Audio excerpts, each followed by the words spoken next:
I was standing in the pharmacy section of the grocery store, comparing prices on generic ibuprofen, when my phone rang. The caller ID showed a number I didn't recognize, but something made me answer it anyway. Maybe it was the 212 area code, so distinctly New York, so far removed from my quiet life in Portland, Oregon. Maybe it was just instinct. "Is this Caroline Fischer?" a woman's voice asked, professional but warm. "Yes, this is she."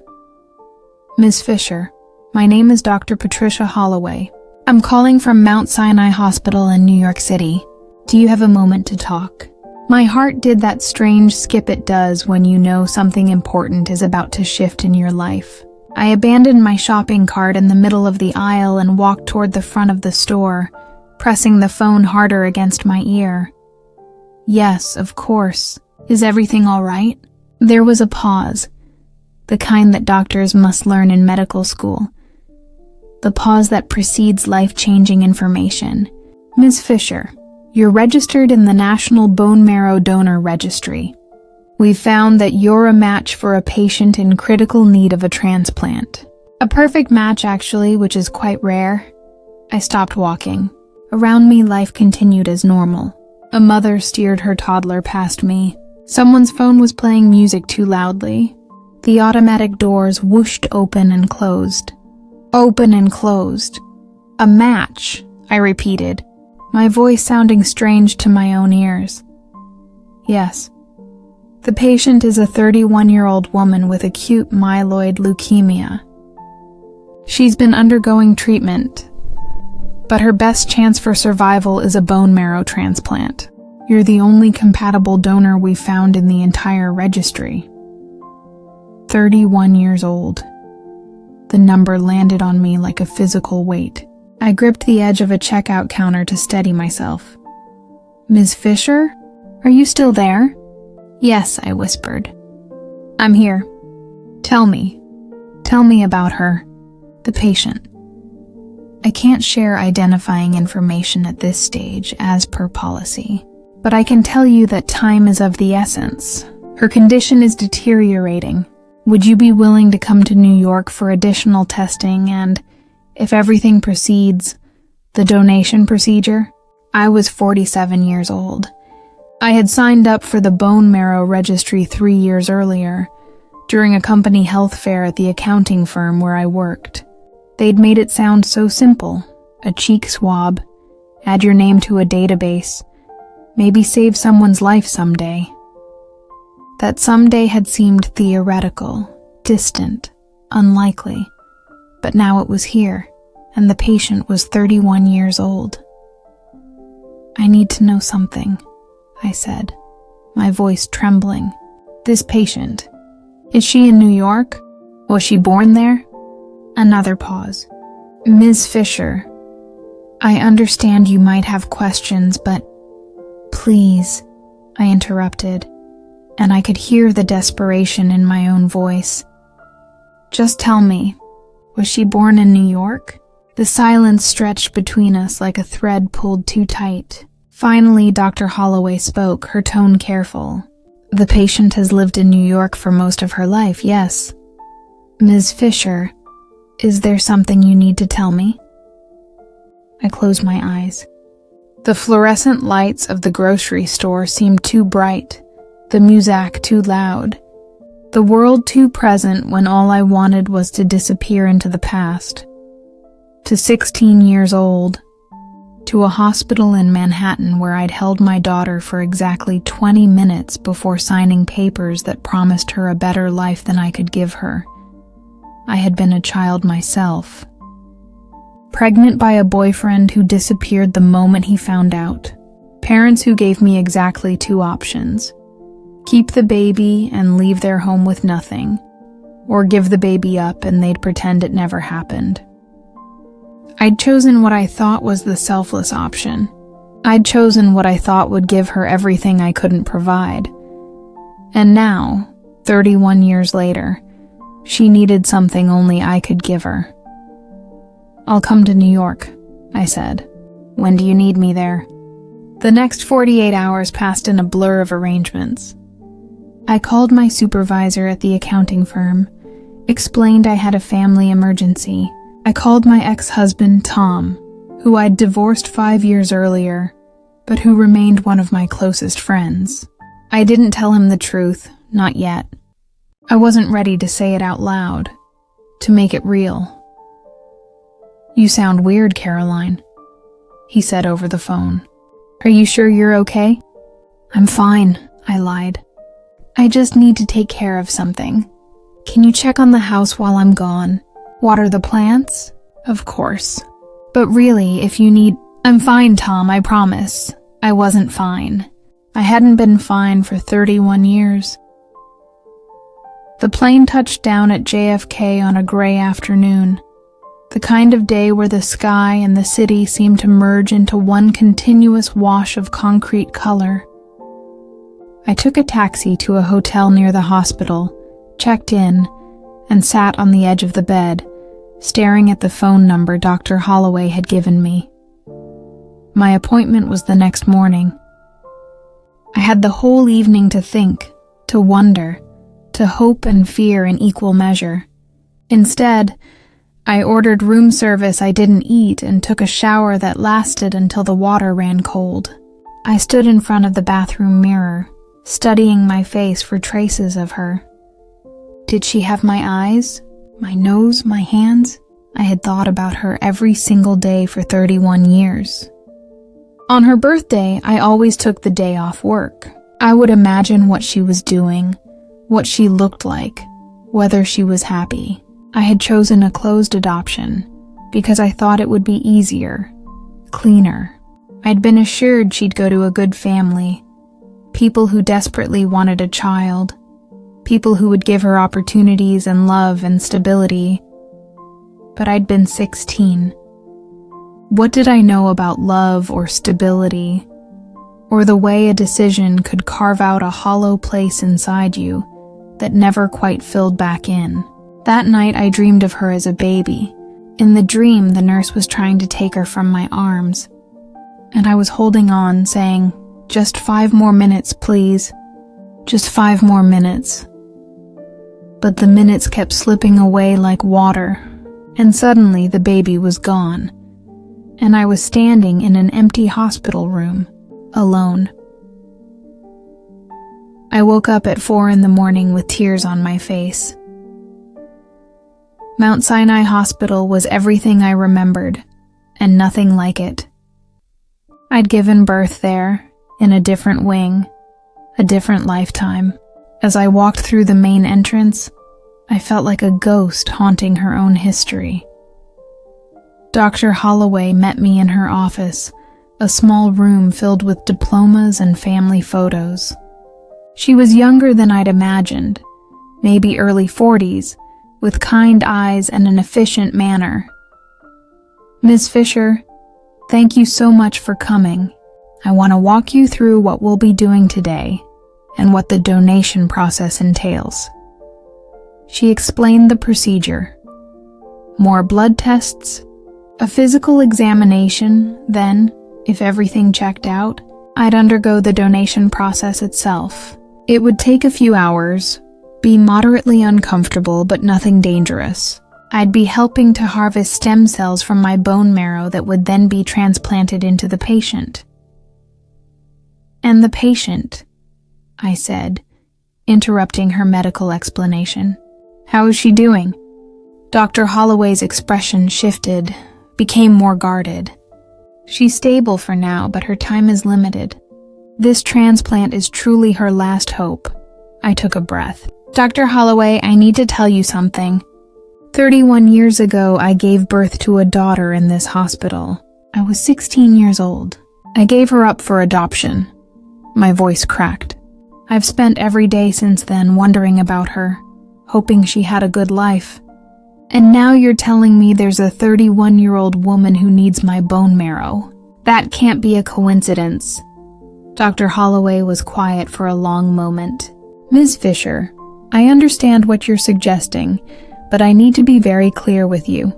I cannot confirm or deny any identifying information about the patient. There are strict privacy laws, and there are ethical considerations about donor motivation. I'm not asking you to confirm anything, I said. I just need you to understand, even if she's not my daughter, even if this is just a cosmic coincidence, I'm going to do this. But if she is... I couldn't finish the sentence. If she is, then maybe I can finally do something right by her. The doctor studied me carefully. Let me ask you this. If we discover through the medical history that the patient is not your biological daughter, would that change your decision to donate? No, I said immediately. Someone's daughter needs help. That's all that matters, she nodded slowly. Okay, let's proceed with the testing. The next several hours were a battery of medical examinations, blood draws, physical assessment, chest x-rays, and EKG. Between each test, I sat in waiting rooms with other people who all seemed to have their own complicated stories etched into their faces. A woman about my age who kept clutching a rosary. A young man with headphones on, bouncing his knee nervously. We were all there because someone we loved was fighting for their life, or because we were strangers willing to fight for someone else's. It was evening by the time Dr. Holloway called me back to her office. I'd been prepared to wait longer, to go back to my hotel and spend another sleepless night wondering. But she'd asked me to stay, and the urgency in her voice had kept me rooted to my uncomfortable plastic chair. Please sit down, she said when I entered. My legs felt weak. I sat. Ms. Fischer, all of your tests came back excellent. You're in good health, and you're still a perfect match for the patient. We'd like to proceed with the donation process as soon as possible. Given the urgency of the situation, we could do it as early as tomorrow. Tomorrow, I echoed. I know it's fast, but... No, I interrupted. Tomorrow is fine. Tomorrow is perfect. I paused. Can I ask, is there any way I could meet her before the procedure? Dr. Holloway's face was sympathetic but firm. I'm sorry. That's not possible. Not without the patient's consent, and given her condition. We haven't wanted to burden her with the complexity of that decision right now. I understand. But I didn't. Not really. I was about to give part of myself to save this woman's life, and I couldn't even see her face. That night, back in my hotel room, I finally called Tom. Caroline? How's New York? You handling whatever you needed to handle? Tom, I said, and my voice broke on his name. Hey, what's wrong? And then I told him everything. I told him about the baby I'd had when I was 16, the secret I'd kept through our entire marriage until it had eaten away at me so badly that I'd finally confessed it in marriage counseling.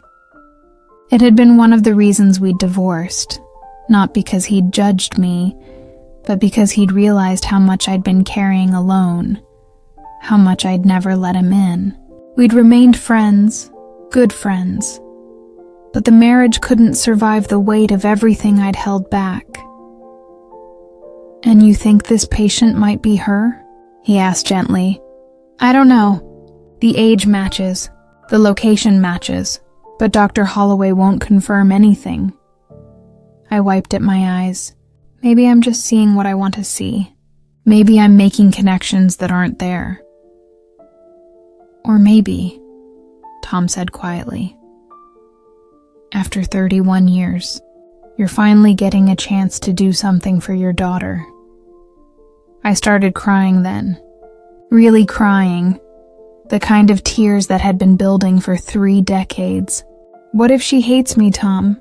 What if she's spent her whole life wondering why her mother didn't want her? Then you save her life anyway, he said simply. And you let her decide what comes after that. But Caroline, you can't control her feelings. You can only control what you do now. We talked for another hour. He told me about the garden, about how the roses I'd planted were finally blooming. He told me stupid jokes that weren't funny but made me laugh anyway. He reminded me, without saying it directly, that I'd survived harder things than this, that I was stronger than I believed. When we hung up, I felt steadier. I ordered Chinese food from a place down the street and actually ate it.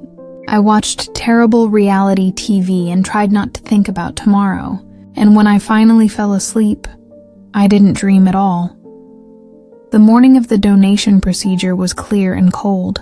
I arrived at the hospital at 6 a.m., was checked in, changed into a hospital gown, and led to a room that looked more like a high-tech dental chair than anything medical.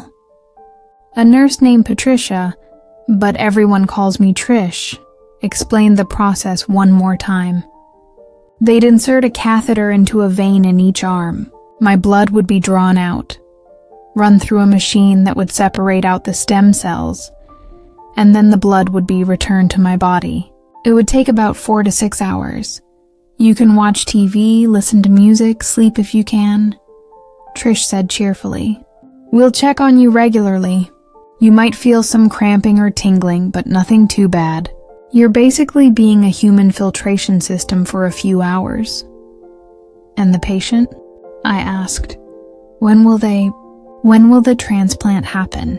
Once we've collected enough stem cells, they'll be taken immediately to the transplant team. The patient is being prepped right now in another part of the hospital. Right now, she was here, in this same building, being prepared to receive part of me. Trish started the IV lines, and the machine hummed to life. My blood began its journey out of my body and back in again, and I lay there watching it make its circuit, red and dark and full of everything I was giving to a stranger who might be my daughter. Time became strange. An hour felt like 10 minutes and 10 hours at once. Trish checked on me, adjusted settings, brought me juice and crackers. Another nurse came by to ask how I was feeling. A doctor I hadn't met before stopped in to thank me for donating, told me I was doing an incredible thing. But mostly, I was alone with my thoughts. I thought about the day she was born. It had been winter, a snow day, and I'd been in labor for 18 hours. My mother had been there, but she'd sat in the corner of the room reading a magazine, as if her teenage daughter giving birth was only mildly more interesting than an article about home decorating. When they'd finally placed my daughter in my arms, I'd been overwhelmed by how perfect she was. Tiny fingers that gripped mine, eyes that tried to focus on my face, a little mouth that made sucking motions, looking for food, for comfort, for connection. 20 minutes, the social worker had said kindly. That's what we recommend for closed adoptions. Enough time to say goodbye.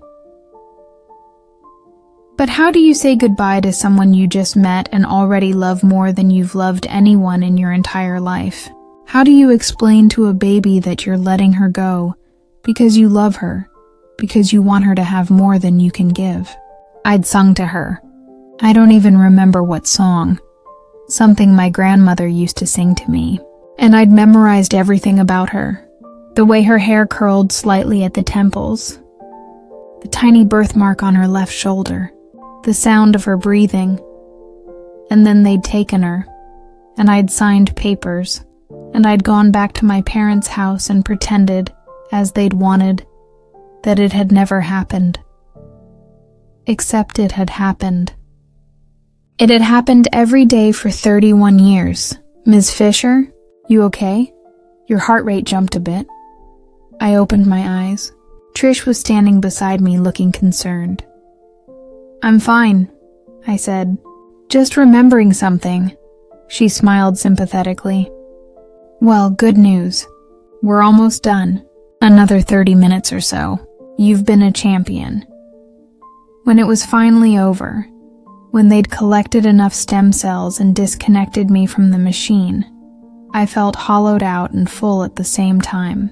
Trish helped me sit up slowly, brought me more juice, made sure I wasn't dizzy. "The transplant team just took the collection," she said. "They're with the patient now. It'll be a few hours before we know how things are going. But you've done your part. You should be really proud." Dr. Holloway came by an hour later, while I was resting in a recovery room. "Everything went perfectly," she said. "The stem cell collection was excellent quality and quantity. The patient is receiving the transplant now. And then what? How long before we know if it worked? It's a process. The stem cells need to engraft to start producing healthy blood cells. We'll know more in a few weeks, but the first 48 hours are critical." She paused. "Ms. Fischer, I want you to know that regardless of who this patient is to you, you've given her a fighting chance. That's extraordinary." I was discharged that evening with instructions to rest, to avoid strenuous activity for a few days, to call if I experienced any concerning symptoms. But there was no instruction manual for what to do with your heart when you've just given part of yourself to someone who might be the daughter you gave away. I should have gone home. I should have flown back to Portland, back to my quiet house and my job and my normal life. But I couldn't. Instead, I extended my hotel stay. I told work I needed a few more days, and I waited. I spent my days walking through Central Park, even though it was cold and the trees were bare. I went to museums and didn't really see the art. I ate in diners and couldn't taste the food. I was a ghost in the city, haunting the space between my past and an uncertain future. Every evening I'd walk past the hospital. I never went in, but I'd stand across the street and look up at the lit windows, wondering which room held her, whether she was getting better, whether she had any idea that the woman who gave her life twice was standing on the sidewalk below, hoping. On the third day, my phone rang. "Dr. Holloway, Ms. Fischer, I have some news. The patient is doing well. The stem cells have engrafted. It's still early, but all signs are positive." I sat down on a park bench, my legs suddenly unable to hold me. "She's going to be okay?" "We're cautiously optimistic. She has a long recovery ahead. But yes, the transplant appears to be successful." I couldn't speak. I just sat there on that cold bench with tears running down my face while people walked past me, busy with their own lives, unaware that mine had just shifted on its axis. "Ms. Fischer, are you there?" "Thank you," I whispered. "Thank you for telling me." There was a pause. Then Dr. Holloway said, "She'd like to meet you." Time stopped. "What?" "The patient. She knows she received a transplant from an unrelated donor. She'd like to meet you, to thank you personally. It's completely up to you, of course. There's no pressure." "Yes," I said immediately. "When?" "Tomorrow afternoon. She's still weak, so it'll need to be a short visit. I'll text you the room number." That night I didn't sleep at all. I tried on every piece of clothing I'd brought, trying to figure out what you wear to meet the daughter you haven't seen in 31 years. The daughter who might not even know she's your daughter. I settled on jeans and a blue sweater, simple, non-threatening, normal, but nothing about this was normal. The next afternoon, I stood outside room 712 for a full 5 minutes before I could make myself knock. When I finally did, a weak voice called, "Come in." I pushed open the door. She was sitting up in bed, pale and thin, but alive. She had my eyes. She had my hands. She had dark hair that must have come from her father, whoever he was, wherever he'd gone.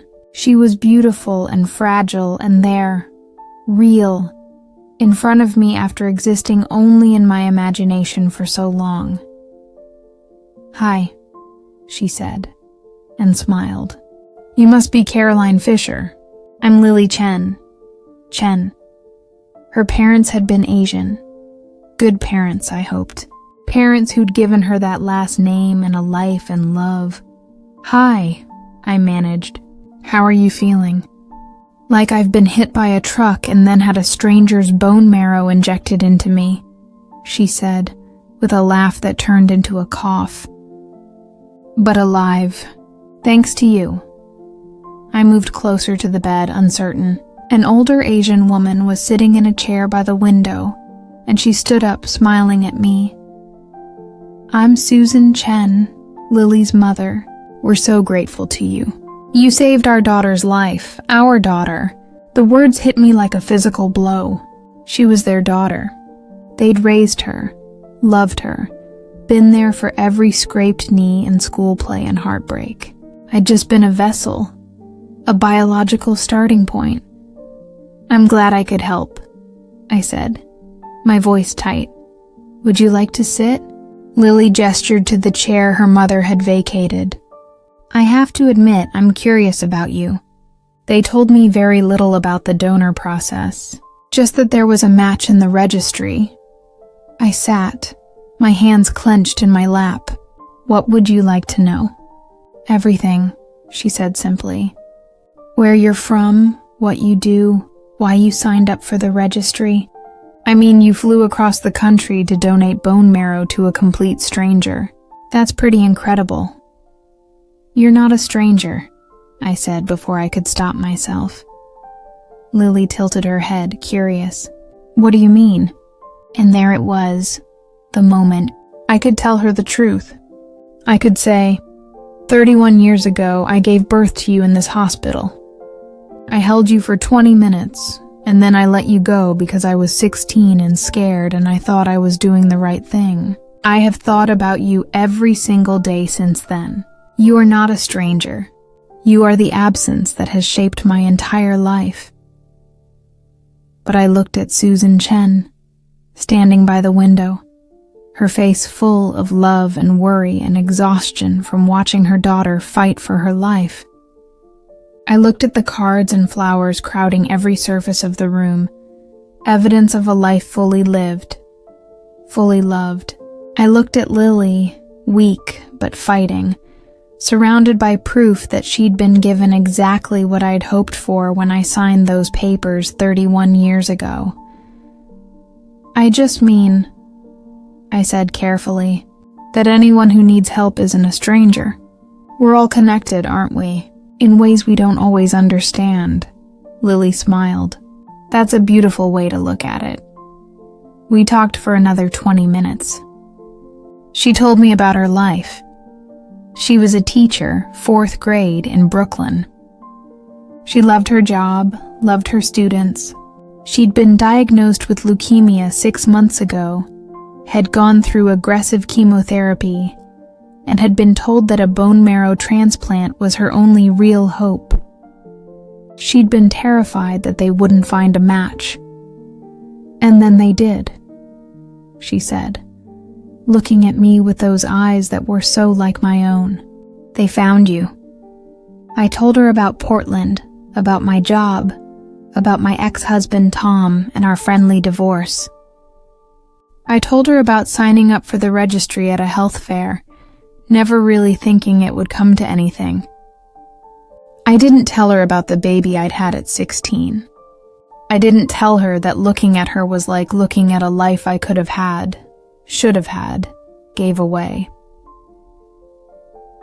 When I finally stood to leave, Lily reached out and took my hand. Her grip was weak but warm. "Thank you," she said. "I know you probably hear that a lot, but I mean it. You gave me my life back. You gave me a chance to see my students again, to travel like I've always wanted to maybe have a family someday. Thank you."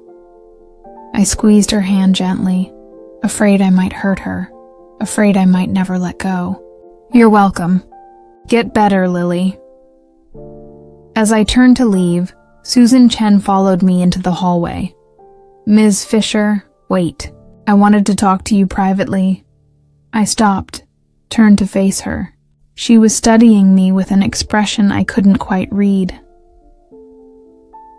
When Lily was born, Susan said quietly, we were told very little about her birth mother. Just that she was young, that she wanted Lily to have a good life. She paused. We also have the records of Lily's blood type, her genetic markers. The adoption agency required it. My heart was pounding so hard I thought she must be able to hear it. When Dr. Holloway told us they'd found a perfect bone marrow match, Susan continued, I was so relieved, so grateful. But I'm also not naive. I know how rare perfect matches are, and I know that the closest matches are typically family members. I couldn't breathe. She knew, and she was standing between me and the elevator, between me and escape. I want you to know, Susan said, and her voice was gentle, that we loved her from the moment we saw her. We've given her everything we could. We've been her parents in every way that matters. I know, I whispered. I can see that. She's wonderful. You did an amazing job. But you gave her life, Susan said. Twice now, and I think that matters too. She reached into her pocket and pulled out a piece of paper.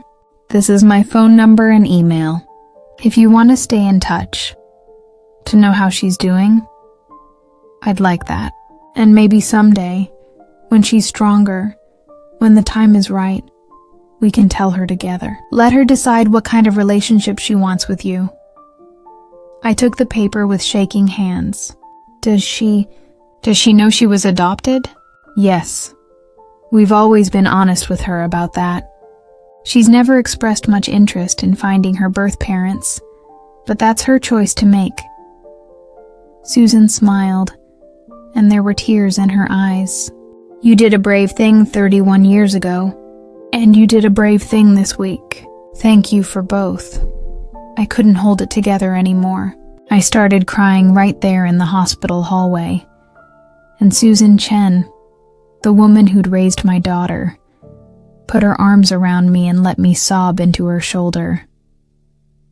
It's okay, she murmured. It's okay. She's going to be fine. You both are. I flew home to Portland the next day. I went back to work, back to my routines, back to my life. But everything was different now. I had Susan's phone number in my contacts. I had a connection, however tentative, to the daughter I'd thought I'd lost forever. Susan sent me updates. Photos of Lily leaving the hospital, news about her recovery progress, a video of her back in her classroom, reading to her students, looking tired but happy. Each message was a gift, a window into the life I'd given her and the life she'd built for herself. 6 months passed. Lily's recovery was proceeding better than anyone had hoped. She was back to work full-time, was even planning a trip to Japan that she'd had to postpone because of the cancer. And then one evening, my phone buzzed with a text from an unknown number. Hi, Caroline. This is Lily Chen. My mom gave me your number. She told me everything. I'm not ready to talk yet, but I wanted you to know that I know. And I'm not angry. Just processing. I hope that's okay. I read the message 20 times. I cried. I called Tom and read it to him. And then I wrote back, my fingers trembling over the keyboard. Take all the time you need. I'm just grateful you're healthy. I'm here whenever you're ready. Or if you're never ready, that's okay too. I just want you to be happy. She didn't respond, and I didn't expect her to. But 3 weeks later, she called. Hi, she said, and her voice was uncertain.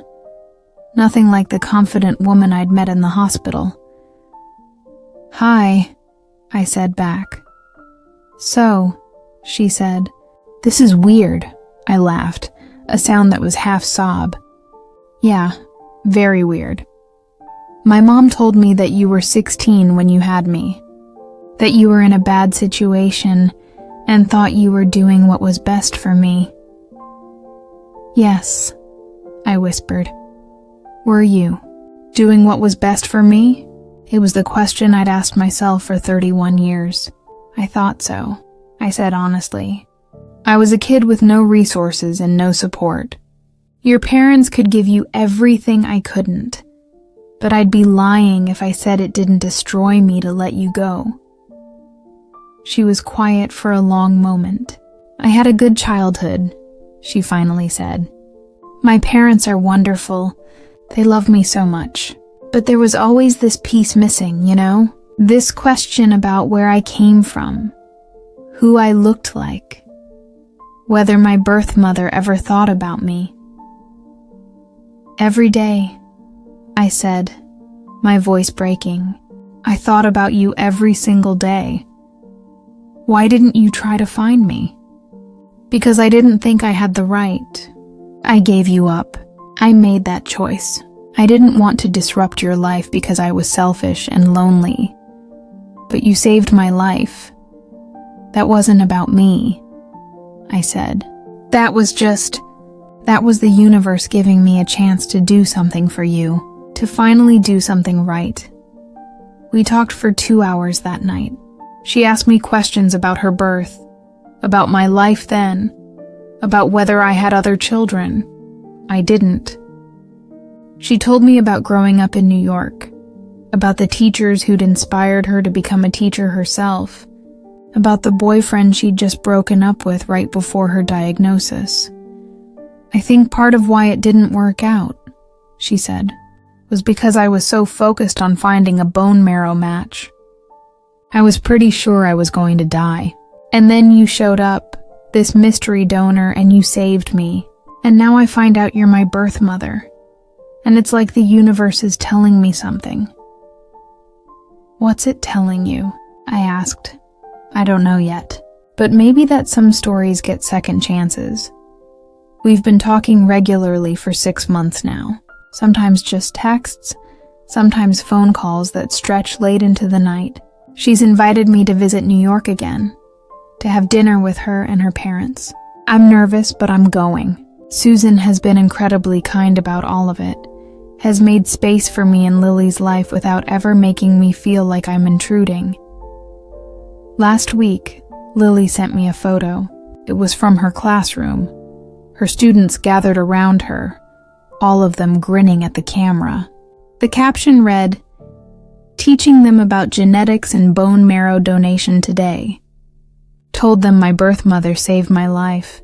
They think you're a superhero. I'm not a superhero. I'm just a woman who made a hard choice at 16 and then lived with the consequences for 31 years. I'm just someone who got incredibly lucky that when my daughter needed me, I was able to be there for her, even though neither of us knew it was her at the time. Tom says it was fate. Susan says it was science and coincidence. Lily says it doesn't matter why, just that it happened. Maybe they're all right. All I know is that I was given a second chance to be part of my daughter's life, and I'm not going to waste it. I'm not her mother in the way Susan is, the woman who raised her and loved her, and was there for every important moment. But I'm part of her story now, part of her life, in a way I never thought I'd be allowed to be. Next month, Lily and I are going to meet for coffee, just the two of us, in a cafe in Brooklyn. She says she wants to hear more about my life, about who I am beyond the woman who donated bone marrow. She wants to know me as a person, not just as the biological connection that saved her life. I'm terrified. I'm excited. I'm grateful beyond words. Because here's what I've learned. Love isn't just about the moments you're there for. It's also about the moments you step back, even when it breaks you. It's about making hard choices and living with them. It's about hoping that the people you love have good lives, even if you're not part of them. And sometimes, If you're incredibly fortunate, it's about getting a second chance you never dreamed was possible. Lily is alive. She's healthy. She's thriving, and I got to be part of that. First by giving her life, then by giving her up to people who could love her better than I could at 16, and finally by giving her the bone marrow that saved her life. 3 gifts, 3 chances, 1 daughter, and a story that started with loss but is finding its way toward something that might be hope. I don't know where this relationship with Lily will go. Maybe we'll become close. Maybe we'll remain friendly but distant. Maybe we'll figure out some new definition of family that works for both of us. But I know this. I'm going to show up. I'm going to be honest. I'm going to let her lead and follow where she wants this to go. Because after 31 years of wondering, I finally know she's okay. More than okay. She's remarkable. And I got to play a small part in making sure she gets to keep being remarkable for a long time to come. That's enough. That's more than enough. It's everything. If this story moved you, if it made you think about the choices we make and the unexpected ways love can find us again, I'd really appreciate if you could take a moment to leave a comment sharing your thoughts. Have you ever experienced a moment where the past and present collided in an unexpected way? These conversations help remind us that we're all navigating complicated stories, making the best choices we can with the information we have. And if you found something meaningful here, sharing this story might help someone else who needs to hear it today. Thank you for listening to Caroline's story. Thank you for being here.